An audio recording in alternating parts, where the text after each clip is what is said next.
Daily স্কুলের টিফিনে কী যে দেবো এই চিন্তা একটা মাথার মধ্যে সব বাবা মারই আশা করি থেকে থাকে। কিন্তু কি করা যাবে, ওদের তো একটু চেঞ্জ করে সবসময় দিতেই হবে, নাহলে যে খাবে না। তো আজকের আমি গিন্নির টিফিন বক্সটা প্যাক করছিলাম, তাই তোমাদের সাথে শেয়ার করলাম যে ওকে টিফিনে আমি কী দিয়েছি। আর এই ড্রাগন ফল যেটা আমার একেবারেই ভালো লাগে না, কিন্তু ওর নাকি আবার খুব ভালো লাগে, তাই জন্য টিফিনে ওর জন্য একটু দিয়েছিলাম ড্রাগন ফল। আর আজকে আমি দিয়েছি মোটামুটি ফ্রুটের উপরই দিয়েছি, সব কিছু দিয়েছি যেগুলো যাতে একটু ফলগুলো খেতে পারে আর কি। সেরকম ওর পছন্দসই ফলগুলোই আমি আজকে রেখেছি। অন্যদিন আমি অন্যরকম টিফিনও বানিয়ে দিই, কিন্তু মাঝে মাঝে শুধু ১ দিন ২ দিন এরকম হয় যে আমি দিয়ে দিই, শুধু একটু ফলই দিয়ে দিই। কারণ ও হচ্ছে ভালো করে বাড়িতে খেয়েও যায়। যেদিন একটু ভাত টাতগুলো ভালো করে খেয়ে যায় সেদিনকে একটু ফলটাই দিয়ে দিই, যাতে ওই সময়টাও খেতে পারে। তো ড্রাগন ফল একটুখানি আর একটু কমলালেবু ওকে দিয়ে দিয়েছিলাম।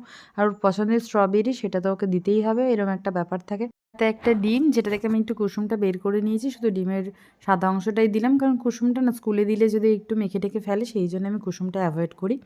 তো এই হচ্ছে